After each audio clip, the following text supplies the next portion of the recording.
Bismillahirrahmanirrahim. Assalamualaikum warahmatullahi wabarakatuh.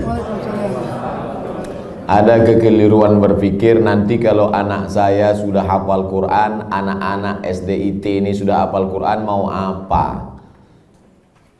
Karena bayangan dia kalau sudah hafal Quran jadi ustadz. Gak maulah anak kami jadi ustadz, nanti macam Ustadz Somad, ceramah sana ceramah sini. Gak maulah anak kami jadi imam, paling-paling jadi imam tarawih. Tolong mindset kita dibetulkan, main otak, setting. Karena banyak juga orang ini main otak, setan. Mindset otak setan. Jadi hafal Quran itu bukan tujuan, hafal Quran itu sarana. Tujuannya rumah sakit budi kemuliaan, sarananya naik ojek, naik grab, naik mobil, naik sepeda. Ini ngapal Quran ini sarananya, tujuannya supaya dia menjadi hamba Allah, jangan jadi hamba harta, hamba kuasa, hamba wanita. Kalau sudah dia hafal Quran SDIT, habis itu kita tidak paksa dia mau jadi apa, terserah. Anak saya tak saya paksa jadi ustaz, terserah mau jadi apa dia. Bakat dia kemana? Jadi kalau nampak dari kecil udah megang-megang jarum suntik, memang ke fakultas kedokteran lah itu. Dua kemungkinan, kalau tidak pecandu narkoba. Nauzubillah, nauzubillah. Jadi pendidikan Islam pertama dimasukkan ke kepalanya itu Quran, habis itu hadis Nabi, habis itu barulah akhlakul karimah. Itu mesti dibetulkan. Jangan nanti berpikir nanti habis hafal Quran jadi apa? Ya tetap jadi profesi dia. Kalau dia jadi pengacara, dia jadi pengacara yang hafal Quran. Kalau dia jadi tentara penghafal Quran. Kalau jadi polisi penghafal Quran. Betul kepalanya. Tak dimakannya, tak dizoliminya orang lain. Itu tujuannya. Insya Allah 10-20 tahun akan datang, generasi kita adalah generasi yang Qurani. Dan kita punya kontribusi di situ dengan SDIT ID. Bagaimana hukumnya kegiatan ilmiah dokter disponsori pabrik obat? Pabrik obat menyediakan duit 100 juta, dibuat acara ilmiah, seminar, lokakarya segala macam, atau acara agama yang menyelenggarakan dokter. Di mana letak haramnya? Mungkin akan terjadi kolusi, nepotisme, kecurangan, penilaian tidak lagi normal. Dikhawatirkan terjerumus dalam gratifikasi. Makanya suatu ketika sahabat Nabi mengutip zakat dari Yaman. Ketika barang-barang zakat dibawa, kambing, onta, lembu, ini kambing untuk zakat, ini kambing saya. Kata Nabi, kok ada kambing zakat, ada kambing saya? Kok dapat kambing dari mana? Hadiah. Kata Nabi, seandainya kau duduk di rumah emakmu, di rumah bapakmu, mungkinkah ada orang ngasih kambing? Tak ada. Dia dapat kambing itu karena jabatan. Dikhawatirkan ke depan penilaian dia tidak lagi normal. Sebelum dapat hadiah kambing, periksanya. Berapa kambing? 40 ekor, satu. Berapa unta? 5 ekor, satu kambing.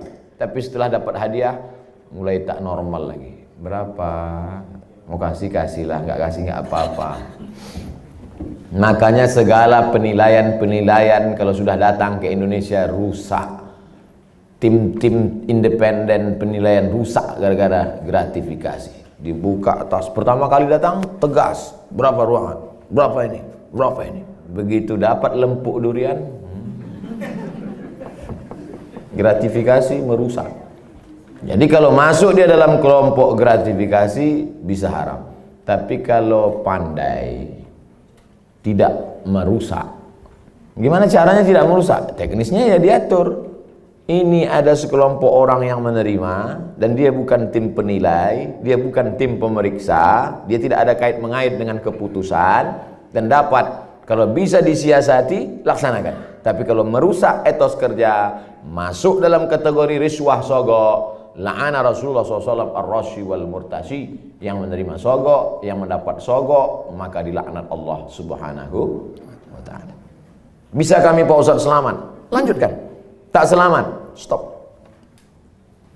Profesi dokter pria, dokter kandungan, memeriksa pasien perempuan. La yakhluwanna rajulun ma'amra'atin illa ma'adhi mahramin. Tak boleh berdua-duaan laki-laki dengan perempuan kecuali tak ada mahram, kecuali ada mahram. Tak boleh.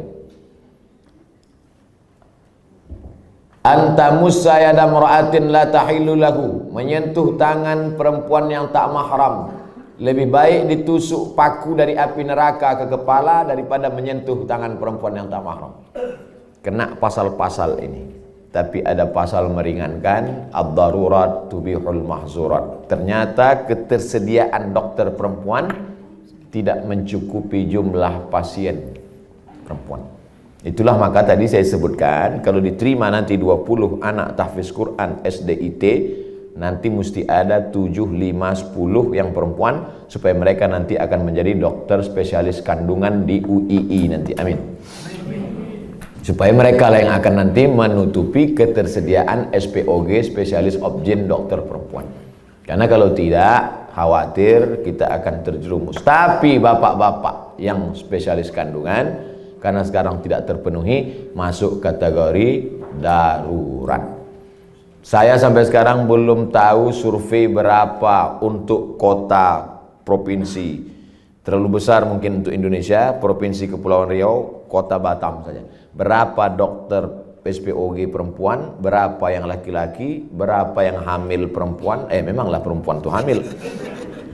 Berapa hitungannya? Kalau satu dokter tuh berapa? Kalau masih dalam kategori darurat, tapi kalau hanya untuk tidak darurat. Ustadz dulu anak Ustadz Mizyan Hazik Abdillah, dokternya laki-laki atau perempuan? Perempuan.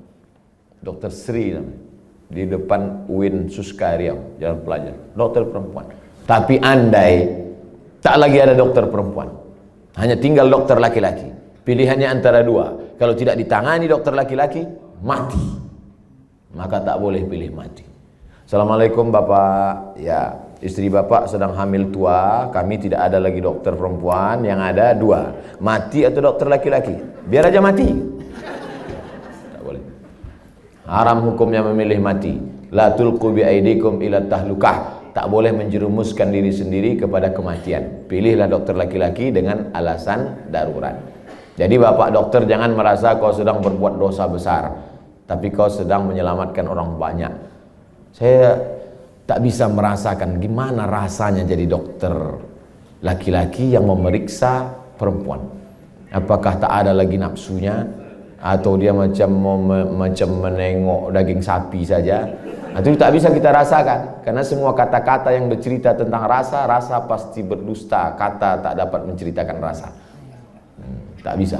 Oleh sebab itu, kalau ada terlintas di hati bapak macam-macam sambil memeriksa itu, banyak-banyaklah istighfar. Astaghfirullah. Banyak-banyak minta ampun. Solat sunat supaya hati terjaga. Tapi yakinkan bahwa perbuatan bapak bukan dosa. Jelas jawaban saya. Bagaimana pandangan Islam suntik botox mengurangi kerutan yang tak bersifat permanen, bertahan 6 bulan? Tak boleh mencabut uban, karena uban itu nanti di akhirat akan menjadi cahaya. Lama saya berpikir, uban kok cahaya? Kenapa uban tak boleh dicabut jadi cahaya? Baca hadis, jangan baca hadisnya, baca syarah penjelasannya. Rupanya dengan melihat uban di cermin, ingat tua, ingat mati, bertambah takut, bertambah amal. Makanya dengan bertambah takut, bertambah amal, maka akan menjadi cahaya. Itu rupanya korelasi uban dengan cahaya. Apa hubungannya dengan kerut? Kerut sama uban juga sama, mengingatkan bahwa kita sudah tua. Saya dulu waktu muda tak ada ini. Saya tengok foto-foto saya yang lama waktu di Mesir, ganteng juga. Saya sudah tua. Tapi dengan tua ini kita sadar bahwa sudah tua, bahwa kita ini akan mati. La'ana Rasulullah SAW al-wasimat. La'anallahu al-wasimat. Hadisnya riwayat Abdullah bin Mas'ud. La'anallahu al-wasimat. Allah melaknat perempuan tukang buat tatu. Wal mutasimat, minta buatkan tatu. Wal mutanammisat, apa ini? Alis, mencabut alis, mencukur alis. Wal mutafallijat, gigi. Karena orang kalau sudah bertambah tua, bertambah giginya. Bukan gigi itu bertambah panjang dia. Maka gigi itu dia otak-atik. Zaman dulu orang kalau mau nikah tak ada pakai akte kelahiran. Sama macam mau beli sapi kurban, kambing kurban. Gimana kita tahu umur kambing itu sudah 2 tahun? Tengok giginya. Orang pun juga tengok giginya. Otak-atik gigi. Wal mughayyirat, yang nomor 5. Merubah ciptaan lil husni, karena untuk mempercantik. Kalau merubah ciptaan dari yang tak layak menjadi layak.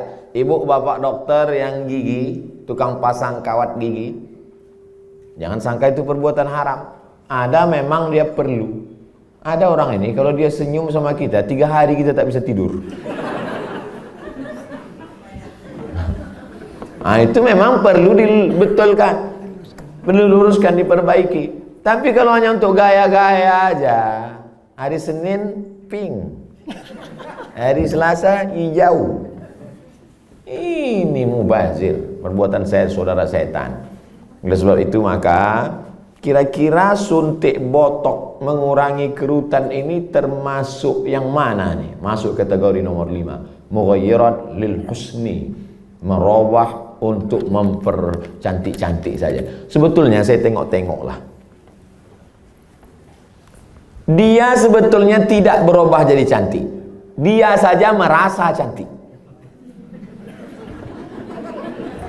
Berapa banyak orang yang operasi pipi, operasi dagu, operasi hidung, dia merasa cantik, kita takut.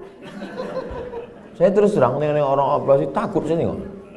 Dan saya tengok wajahnya yang operasi itu bentuknya sama-sama aja semua kan. Sama, macam bencong. Hidung panjang, dagu panjang, panjangnya tak tentu arah pula. Rupanya silikon itu tidak bisa berinteraksi dengan darah. Akhirnya membusuk. Busuklah darah di hidung ini. Kata dokter, ini mesti dipotong. Dipotong hidung ini. Alhamdulillah ada terapi lintah. Akhirnya digantungkanlah lintah. Digantungkanlah lintah di sini. Untuk menyedot nanah tadi. Biasanya kalau kulit kita digantungkan lintah, itu 1 hari lintah itu bisa tahan nyaman. Tapi pas ditempelkan ke hidung, asal tempel jatuh. Asal tempel jatuh, kata lintah. Lintah pun tak mau. Terapi lintah. Bayangkan itu lintah. Yang mau lintah darat aja yang mau. Saking kan busuknya hidung yang gara-gara silikon tadi. Wala udhillannahum, aku sesatkan mereka, kata setan. Setelah sesat, wala umanniyannahum, aku buat mereka berhalusinasi, berimajinasi. Apa kata setan? Kau cantik, kau cantik, kau cantik, kau cantik, kau cantik, kau cantik, kau cantik. Dia saja merasa cantik. Orang merasa ngeri. Hai yang asik dibuat setan operasi, sesungguhnya kau saja yang merasa cantik, sesungguhnya orang merasa ngeri. Tapi orang nggak jujur. Gimana Jeng? Aku kelihatan cantik nggak? Wow, amazing. Padahal dalam hatinya macam hantu aku tengok.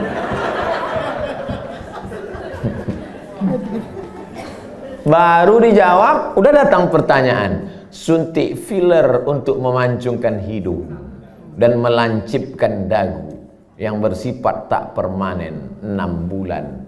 Tak permanen kata engkau. Siapa yakin malaikat maut tak datang dalam 6 bulan? Begitu lancip, cip, mati. Permanen kau.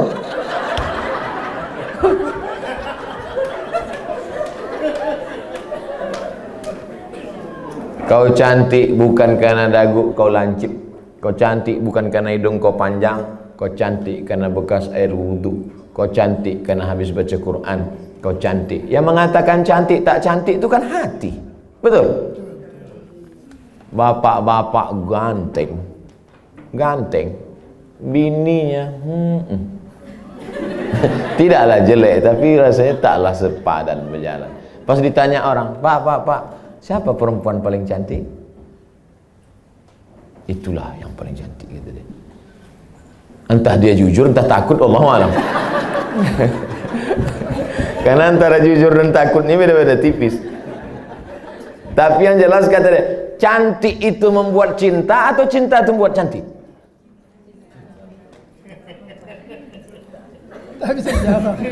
Gara-gara cinta itulah orang menjadi cantik. Karena kalau cantik itu relatif. Gara-gara cinta itulah orang menjadi cantik. Dan cinta itu letaknya di hati. Kalau sudah ibu sentuh hati bapak itu, tak perlu dagu ibu lancip. Macam dagu kambing pun cantik ibu tengok. Kalau dipeturutkan ini, oh makin tua makin berkerut, tambah lagi. Makin tua makin turun. Dia bertahan paling cuma 2 bulan, 6 bulan tahan. Habis itu hidung turun, dagu turun. Tinggal mencari sapu lidi aja lagi. Nenek sihir.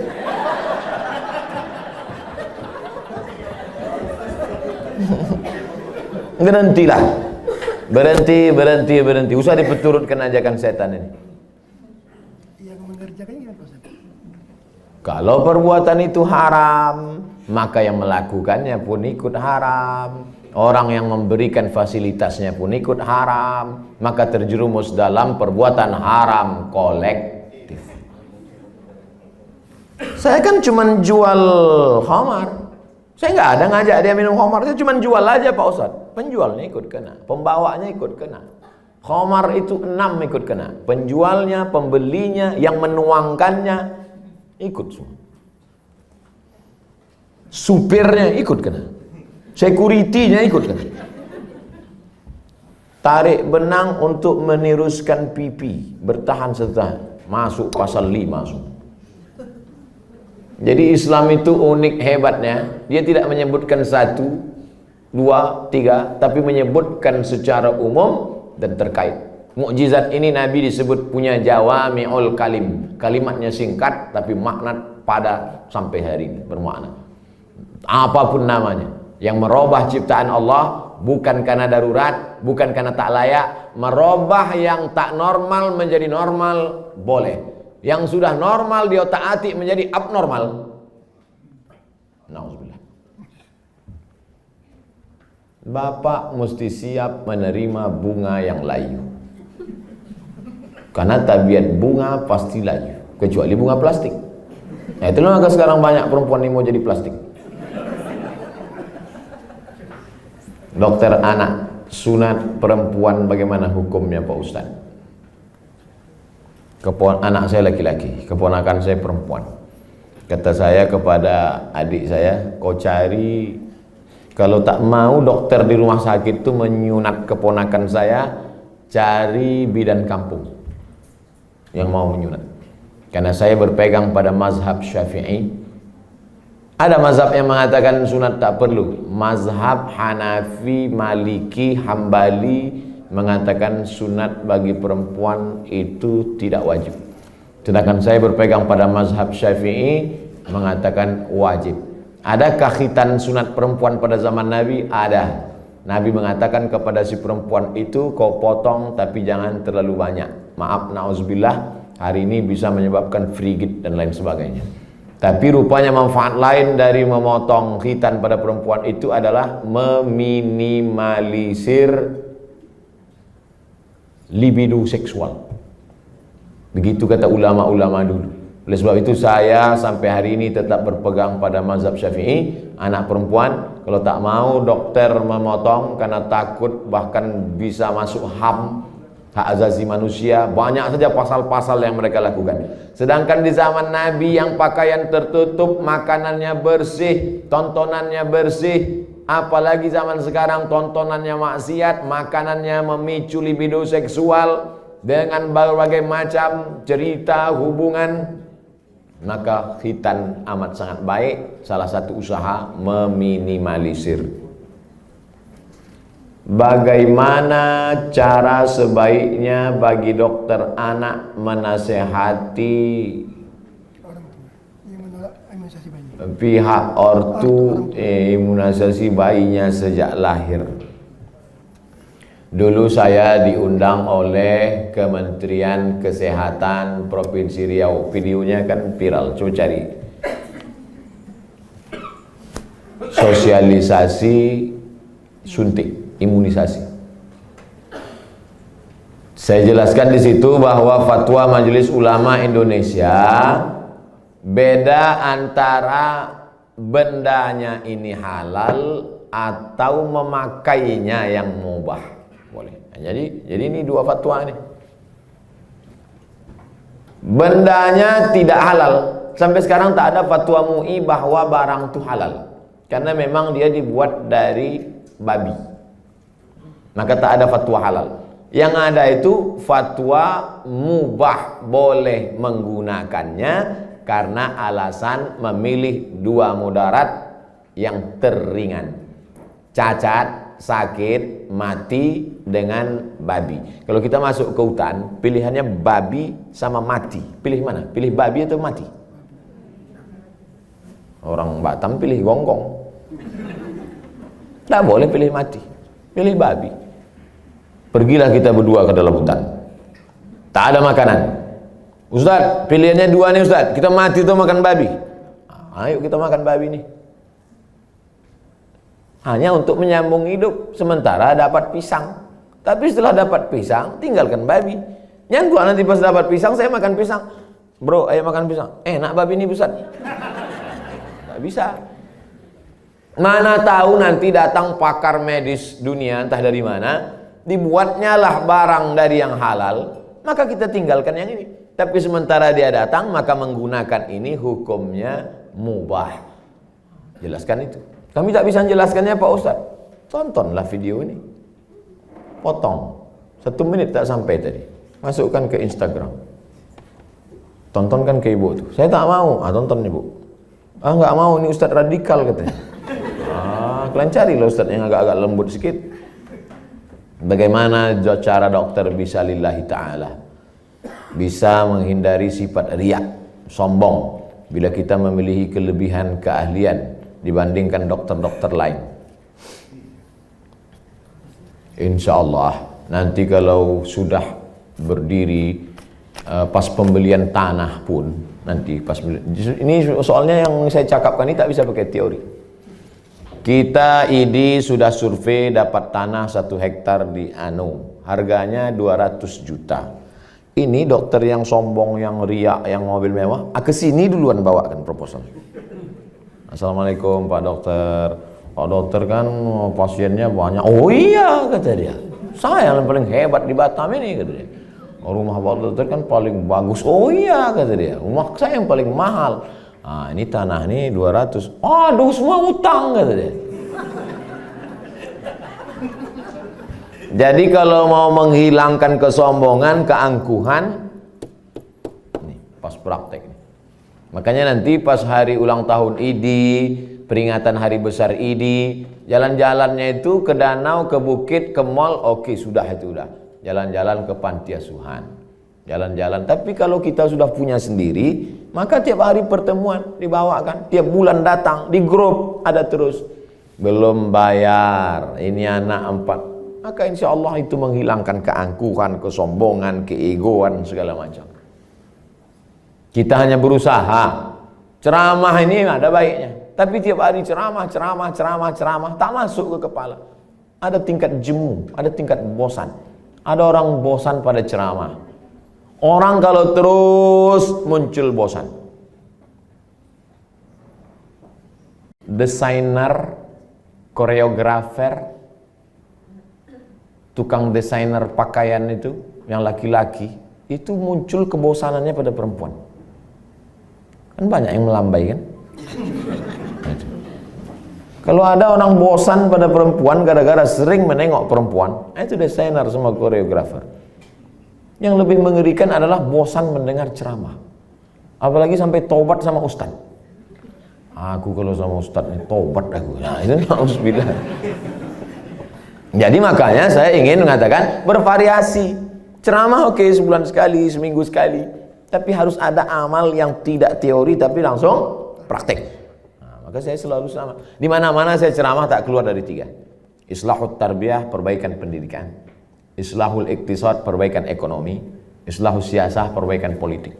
Perbaikan politik, pilih anggota dewan yang peduli pada syariat Islam. Perbaikan ekonomi, belanjalah ke warung tetangga, bangkitkan ekonomi umat. Perbaikan pendidikan, masukkan anak-anak ke pondok pesantren. Yang punya duit banyak, beli tanah, dirikan sekolah. Karena sekolah yang ada sekarang belum mampu untuk menampung anak-anak kita. Apalagi anak-anak yang tak mampu. Daftar ulang 17 juta. Anak siapa yang bisa? Tak tertampung. Yang sekarang tidak mendapat pendidikan layak itu 10 tahun lagi, 3 tahun SMP, 3 tahun SMA, 4 tahun S1. Yang sekarang SMP cabut, mabuk, sakau, lem kambing, itu yang akan jadi anggota dewan tahun 2040. Satu-satunya jalan memperbaiki umat lewat pendidikan. Dan ID tidak hanya menyehatkan badannya, tapi juga menyehatkan generasi ke depan, insyaallah. Amin. Udah aku sampaikan ya Allah. Kalau tak percaya juga ID nintahlah.